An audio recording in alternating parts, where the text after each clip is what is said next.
Hola, bienvenidos a todas y todos a este podcast donde vamos a hablar sobre transición energética y los desafíos que nos presentan. El imperativo de la transición energética está alimentando una pugna mundial por los minerales críticos, los minerales estratégicos, con un sesgo actualmente neocolonial. En lugar de abordar su propio consumo excesivo, los países de la Unión Europea, Estados Unidos y otras grandes superpotencias están presionando a los países pobres pero ricos en minerales, en recursos, que suscriban acuerdos de libre comercio desiguales y condicionalidades neoliberales que permiten la fácil extracción y exportación de estos minerales. Soy Emiliano Calcaño, de la organización Marea Roja y del capítulo Argentina de la ILPS, la Liga Internacional de la Lucha de los Pueblos, y presentaré en este episodio Colonización del litio en América Latina, en el que buscaremos develar el lado oculto de la minería en el Triángulo del Litio de América Latina. Exploraremos cómo los acuerdos comerciales, en No, concreto, alimentan el saqueo de recursos a expensas de las comunidades locales, los derechos de los pueblos originarios y la soberanía nacional. Junto a mí, tengo el honor de presentar a importantes activistas de Argentina y Bolivia. Por un lado, Pia Marchegiani, directora de Política Ambiental y directora adjunta de la Fundación Ambiente y Recursos Naturales, FAM, en la que trabaja para hacer valer los derechos de las comunidades en contexto de las actividades extractivas y ha estado participando en diferentes debates y espacios políticos sobre los temas de minerales, derechos y medio ambiente.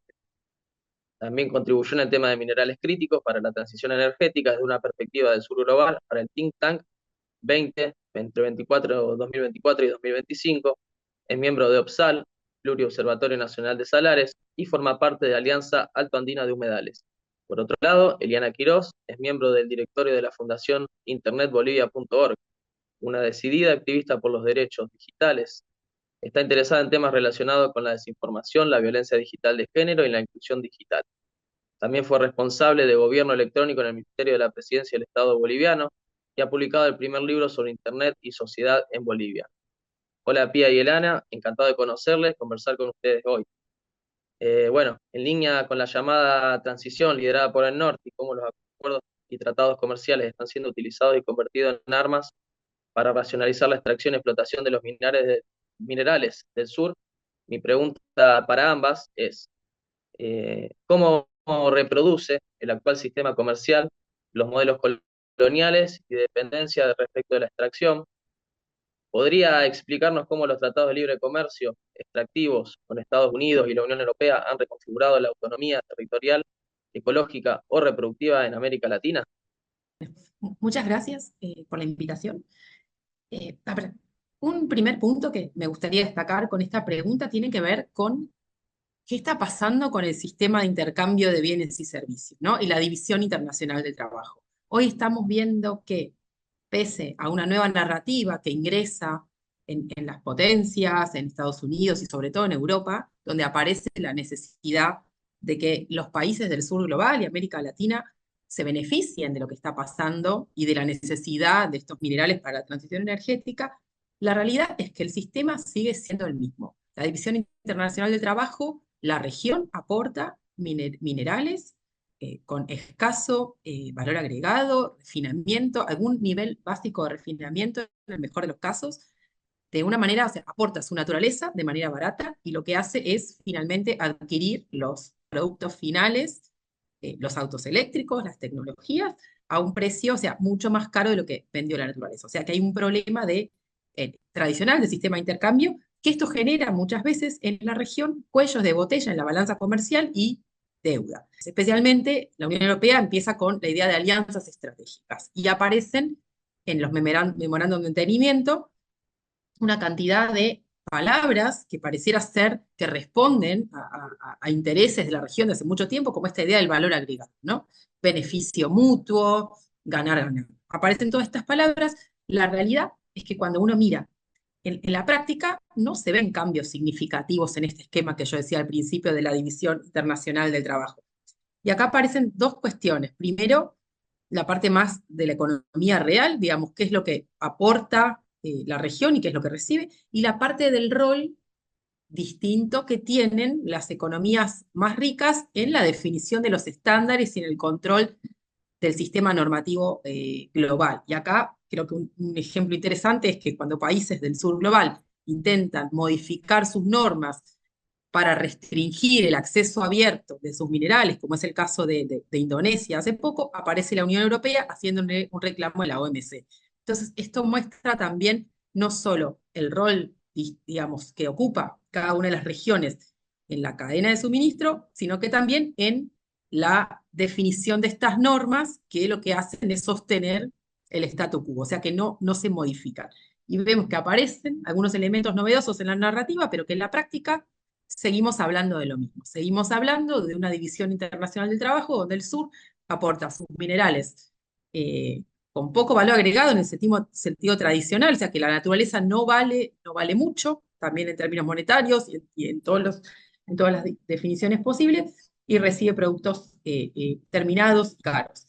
Y esto lo que hace es sostener nada más que bajo un imperativo encima de hay que salvar el mundo, hay que controlar el clima, hay que aportar a la transición energética. Que es una transición energética que la región aportó en mucho menor medida, o sea que no contribuyó a ese calentamiento global de igual manera que los países del norte, que son quienes han generado esta crisis climática. Y dejo. Muchas gracias por tu aporte y por responder la pregunta, Pía. Bueno, seguimos con Eliana con la misma pregunta.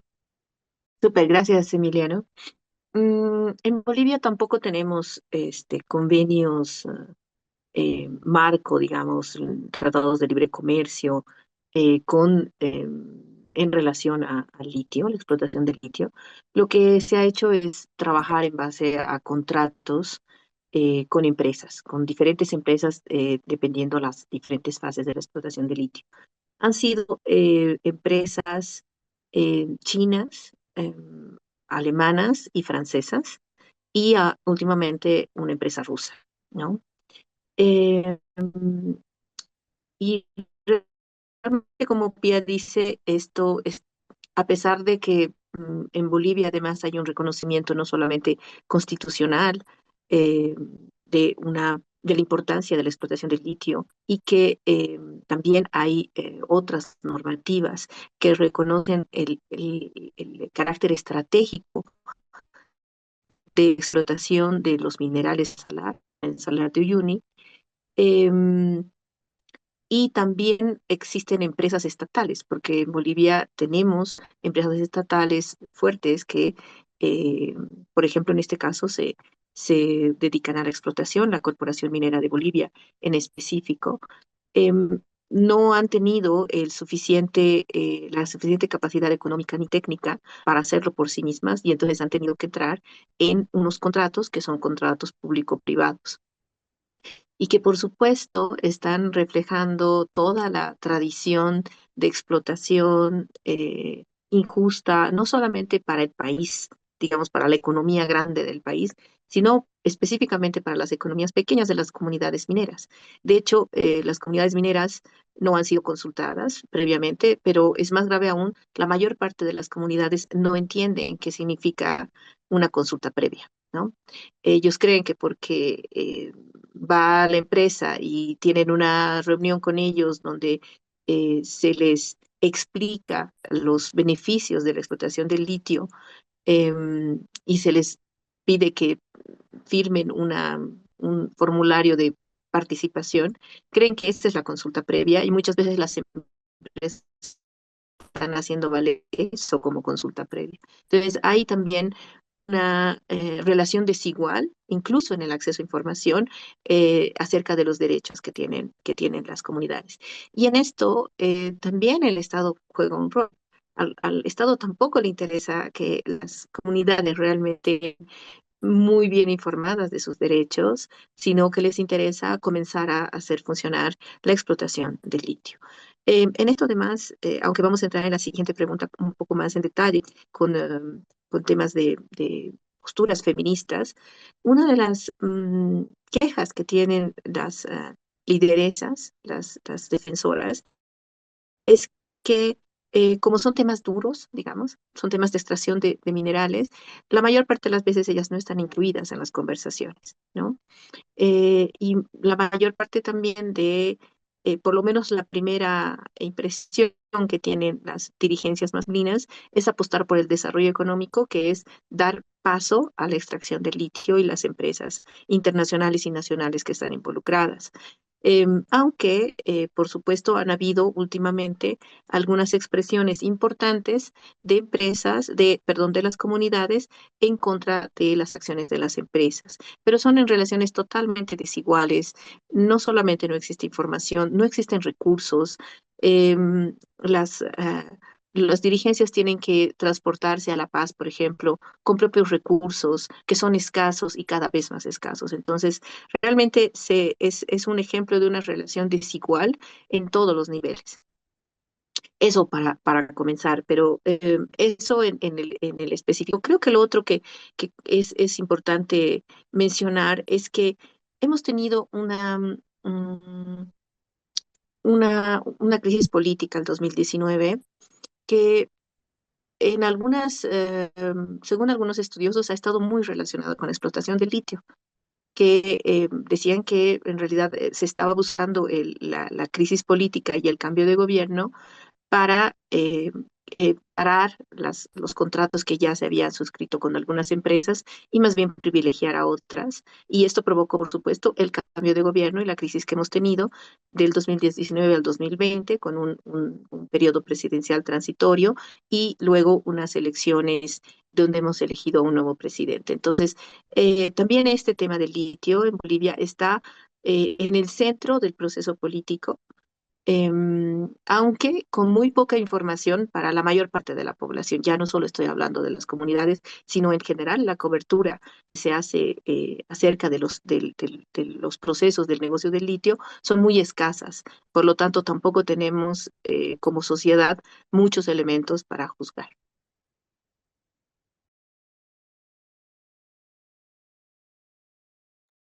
Muchas gracias, Eliana. Tía, si hay algo para agregar, puedes hacerlo. Quizá agregar que Argentina es un país federal y todo su modelo de atracción de inversiones. Argentina viene históricamente intentando desarrollar sus recursos mineros y sus ejemplos son Chile, Bolivia, Perú. Entonces siempre está tratando de ver cómo hace para parecer un espacio atractivo para que todos sus recursos minerales puedan ser explotados.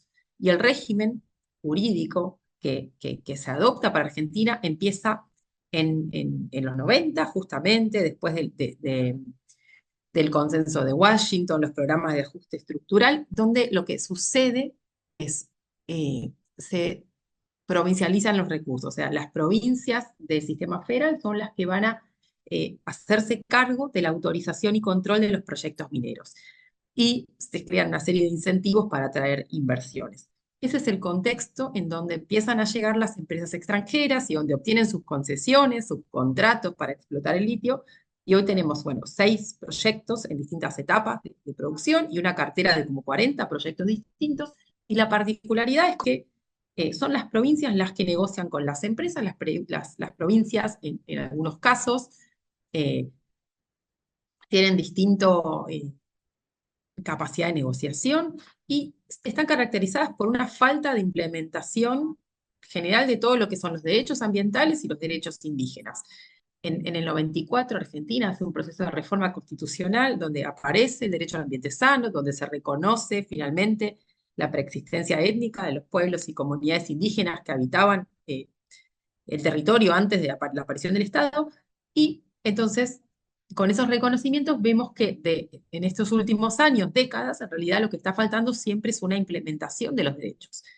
Y vemos que la característica principal es una vulneración de todo tipo de derechos, desde el acceso a la información, eh, la consulta y consentimiento libre previo informado, que en Argentina tiene jerarquía superior a las leyes, están los convenios internacionales ratificados, pero la característica principal en los proyectos de litio es que no se cumple, o si se hace, se manipula la consulta, se hace como una mera formalidad, y justamente vemos que muchas de las comunidades que habitan en los humedales andinos, en los salares donde está el litio, justamente están con reclamos históricos por el que se le reconozcan la propiedad comunitaria, que se le den los títulos de su tierra, que tengan los derechos a la libre determinación, a fijar las prioridades de su desarrollo. Todos estos son derechos que forman parte de lo que los derechos humanos de las comunidades indígenas, que tienen la característica de que preexisten al Estado, ¿no?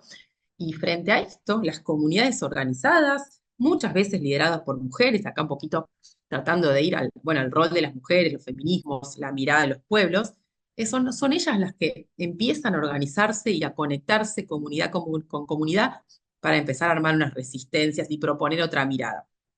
Hay algunas comunidades en el noroeste argentino que viven del salar, que explotan la sal ellas de una manera cooperativa, comunitaria, donde extraen la sal para el consumo humano, el consumo industrial, y tienen una forma de vida económica, cultural y social alrededor del salar.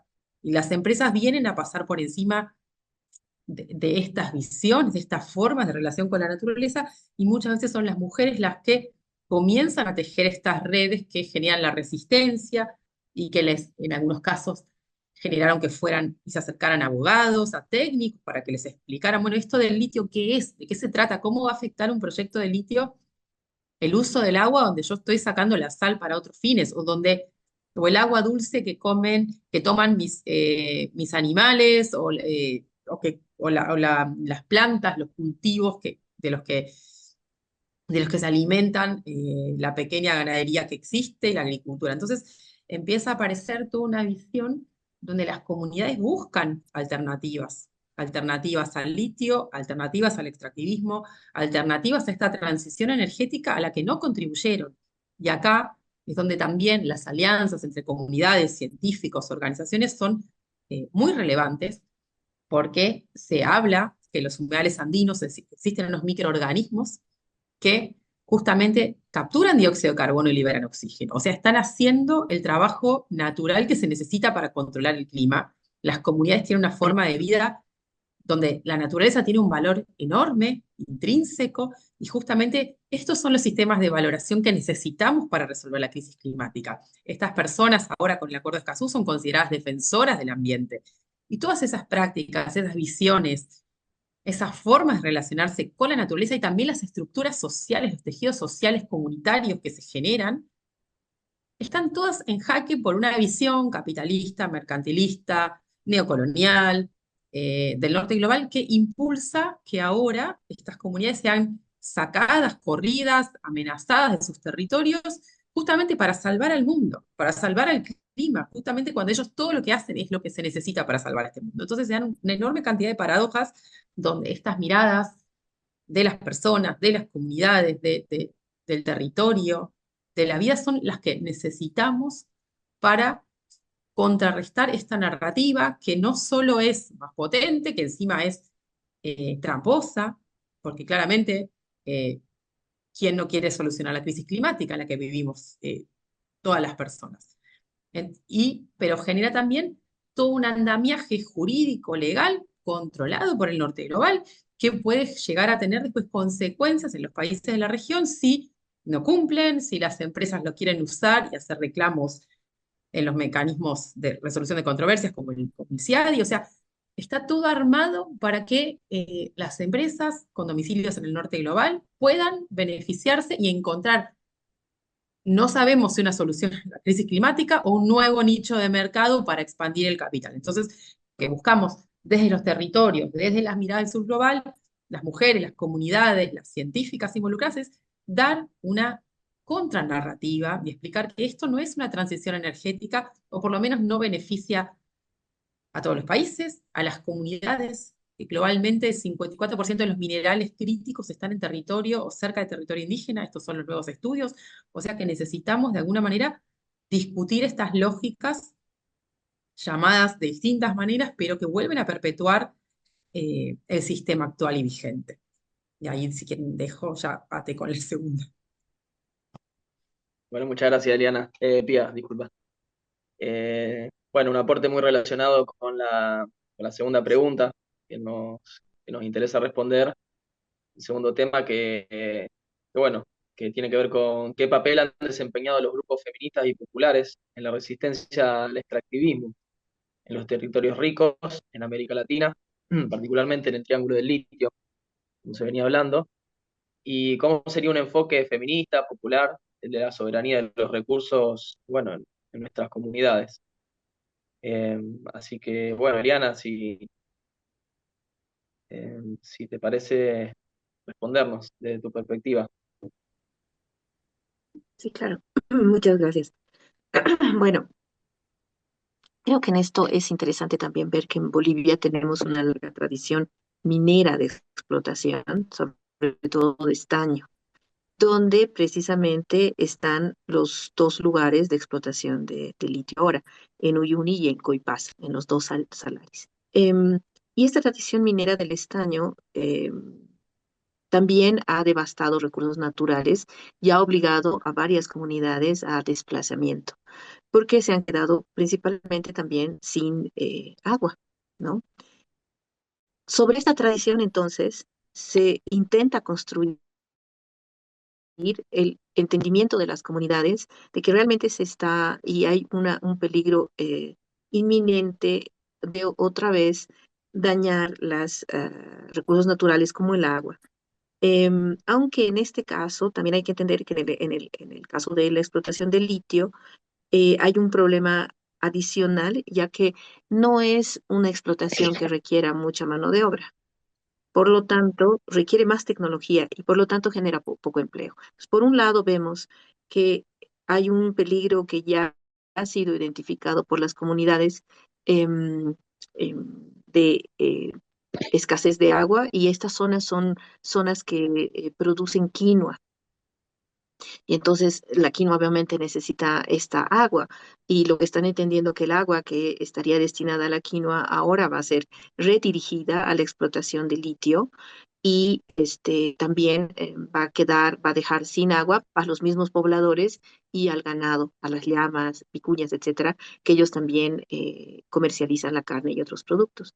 Entonces, el agua es el recurso que está como está comenzando a generar la conciencia de las comunidades y esto ha sido más evidente. En esto, las mujeres, como decía Pía también, lo que se ve es que las mujeres son las personas que más se están moviendo para generar conciencia y para explicar, por ejemplo, esta tradición minera de explotación del estaño y el devastamiento que produjo en las comunidades. En cambio, las mujeres están pensando más en que realmente la explotación del agua, el uso irrestricto del agua va a afectar necesariamente a su supervivencia y va a eh, presionar a las comunidades a un desplazamiento y a un empobrecimiento. Entonces, hay una diferencia en general, por supuesto, porque hay liderazgos y liderazgos, pero hay una diferencia entre los liderazgos de las mujeres y de los hombres, que las mujeres más preocupadas como en preservar la comunidad y preservar los recursos naturales. En todo, de cualquier manera, las comunidades sean hombres o mujeres, las dirigencias siguen sufriendo de esta necesidad de mayor información, de mayor respaldo también legal, que respete sus derechos y están bastante dejados de su suerte.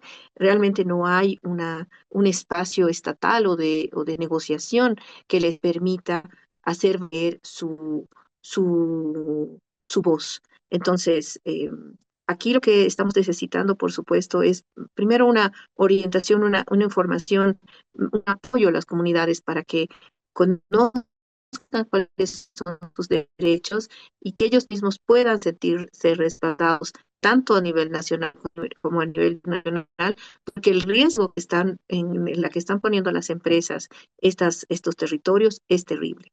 Lo último que quiero decir acá es que quizás la cadena de explotación no está del todo clara. Es decir, Sí hay las empresas, estas empresas que están directamente relacionadas en el territorio con la explotación, pero hay que entender que hay toda una cadena que termina en las empresas tecnológicas, en las plataformas tecnológicas. Estamos hablando de Microsoft, estamos hablando de IBM, igual que estamos hablando de Meta o de Google.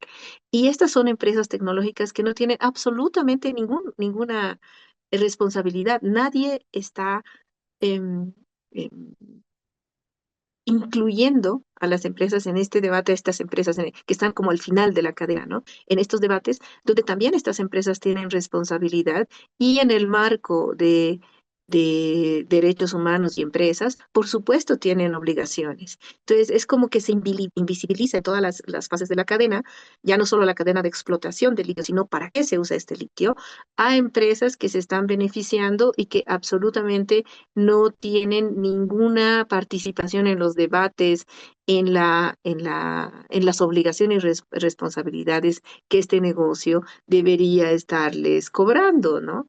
Debería haber, por ejemplo, reuniones de negociación y de explicación y de diálogo entre las comunidades mineras, en las comunidades que están sufriendo esta explotación y estas empresas tecnológicas también.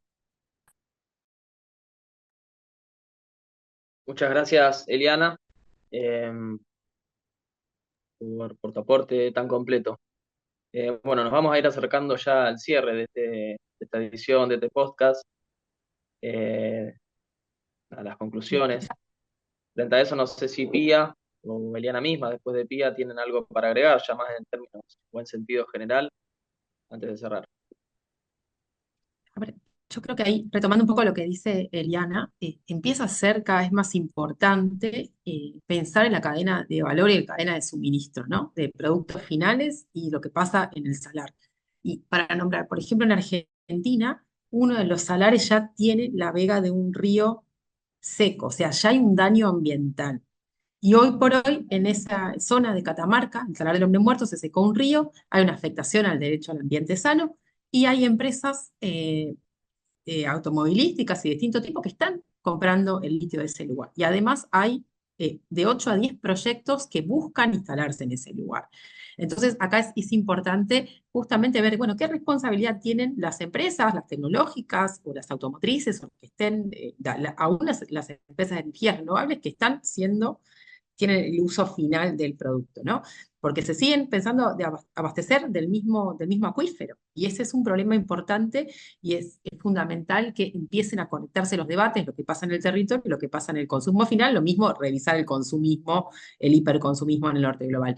Y después también en otros salares, para mostrar el caso de unas comunidades que hace 15 años piden el derecho a la consulta. Están exigiendo desde que se enteraron que iba a haber que querían sacar litio de su territorio, como es el caso de las comunidades de Salinas Grandes y Laguna de Guayatayoc, en Salta y Jujuy, hace 15 años que se movilizan. Lo que están pidiendo es un derecho hiper reconocido, que se los consulte, que se los tome en cuenta como actores del territorio. Y de hecho, en estos 15 años también hicieron un protocolo comunitario de consulta, que se llama Cachiyupi, que quiere decir huellas de la sal. Lo que están diciendo ahí es, esta es la forma que los actores de afuera tendrían que hablar con nosotros. Tenemos los estándares internacionales y para nosotros, culturalmente, esta es la forma de diálogo cuando ustedes quieren hacer algo en nuestro territorio. Sin embargo, se ignoran, los gobiernos repetidamente ignoran estos derechos y las empresas lo mismo. Entonces avanzan de alguna manera con tratar de quebrar esa resistencia. Entonces empiezan a ofrecer beneficios a un líder de una comunidad, a otra comunidad, etcétera, porque quieren forzar ese consentimiento. Eso no es un consentimiento libre, si hay tanta presión, si no hay estándares. Entonces me parece que es sumamente importante que pensando, bueno, que se conecten los eslabones de la cadena de suministro, para llamarlo en el lenguaje económico, ¿no? Pero quienes van a comprar ese litio sepan de la violación de derechos humanos en los territorios y que se hagan responsables y no es que se desconecten todas las conversaciones y bueno, con tal de mejorar el mercado y vender más productos, más tecnología, más automóviles, se avance de cualquier manera. Porque además esto va de la mano de retrocesos normativos. En Jujuy se reformaron normas justamente para lograr que las empresas entren y para facilitar la aprobación de los proyectos, tanto una reforma de la Constitución como un decreto de evaluación de impacto ambiental que justamente están lavando los derechos que existen. Y que ahora para estas comunidades tienen que hacer un doble trabajo, porque no es solamente hacer valer sus derechos constitucionales, derechos humanos que tienen una jerarquía que son más importantes que lo que pasa en el contexto de Jujuy, pero sino que tienen que discutir judicialmente que esas normas que dictó Jujuy son inconstitucionales. Entonces es mucho más difícil hacer valer su posición. Entonces estamos en un contexto donde justamente estos actores globales, si quieren hacer distinto, tienen que mostrar signos de que están comprometidos con los derechos humanos y que no es solamente un lavado verde de todo. Así que muchas gracias. Dejo ahí. Bueno, muchas gracias, Pía, por estar junto a nosotros, nosotras, en esta edición. Bueno, Eliana, también lo mismo, para ir acercándonos Sí, al cierre, algunas palabras que te parezcan súper. importantes. Gracias. Sí, yo totalmente de acuerdo, por supuesto, con Pia. Lo principal es un reconocimiento de los derechos indígenas y del medio ambiente. El derecho a la consulta es absolutamente básico y no se está llevando adelante. Eh, Esto ya lo han denunciado las comunidades. Entonces, un derecho a la consulta libre, un derecho a la consulta informado. Esto no existe en la región y es realmente es el básico que hay que cumplir. Pero también creo que se necesita una información más amplia a la sociedad para tener un debate amplio sobre este tema, entender no solo qué están ganando las comunidades mineras, las comunidades que están alrededor, sino también cómo le beneficia al país. Y en esto, generar una transparencia acerca de toda la cadena. Es decir, tenemos que entender que no solamente se están beneficiando las empresas de explotación directa, sino que hay muchos eslabones de la economía global que se están beneficiando de la explotación de las comunidades mineras. Es decir, las comunidades mineras están llevando o están aceptando algunas pocas, muy pocas cosas. Por ejemplo, nos comentaban que están haciendo una negociación de que les dan 6 meses de contrato para que sean choferes o que sean lavanderas de las personas que van a ir a la explotación por la firma que luego es validada como una firma de consulta previa. Entonces, realmente ahí se necesita entender toda la cadena y cómo está funcionando y cuánto está ganando, ¿no? Cuánto están ganando todas las empresas y cuánto están ganando las finales. Em, Creo que en el tema también está faltando también un debate acerca de derechos laborales que ya no son solamente derecho a la consulta o derecho de los pueblos indígenas o derechos ambientales. Tenemos que entender cuáles son las regulaciones bolivianas de empleo y esto se está realmente pasando por delante, por todo. Entonces, realmente necesitamos un debate más grande, más amplio, entender qué es esto realmente, entender qué tanto soluciona ahorita los problemas económicos serios que tenemos en Bolivia de explotación del litio, como se está proponiendo. Esto, y muchísimas gracias por la entrevista. Bueno, gracias a vos, Eliana, por estar presente, gracias a Pía también. Bueno, esto fue una nueva edición de este podcast, centrado particularmente en esta oportunidad, en el caso bueno, de la transición energética en torno al problema de los minerales críticos en América Latina, donde, bueno, el litio ocupa un lugar preponderante. El desafío de lograr una transición verdaderamente ecológica y justa a través de políticas comerciales centradas en una perspectiva feminista y popular requiere responsabilizar a las naciones ricas por causar la crisis climática, al tiempo que imponen cargas desproporcionadas a los países más pobres, a los países dependientes. Las naciones ricas del norte global deberían empezar por saldar su deuda climática con el sur global y proporcionar una financiación climática justa, equitativa, adecuada, basada en subvenciones públicas y predecible, directamente accesible para los países en desarrollo y las comunidades de primera línea. Además, la transición requiere un régimen de comercio internacional justo y equitativo. Este régimen debe defender los principios de equidad, respetar la soberanía nacional y guiarse por la no injerencia. Debe mover regulaciones en el sector financiero y una auténtica reforma agraria para los países que lo necesiten y el desarrollo de industrias nacionales. y evitar que economías enteras queden sometidas a intereses lucrativos que favorecen a los inversores extranjeros, a las grandes empresas y a los países ricos, a expensas de los pueblos y las comunidades. Un poco de eso se habló en el intercambio de hoy. El desafío está planteado para los pueblos y distintas comunidades de nuestros territorios afectados y bueno, a seguir adelante con fortalecernos, con encontrarnos, con discutir, con intercambiar, con entender la situación para poder llevar acciones de conjunto, en unidad para poder hermanarnos en una misma búsqueda, ¿no? Hacia adelante y a conquistar todo lo que nuestros pueblos merecen.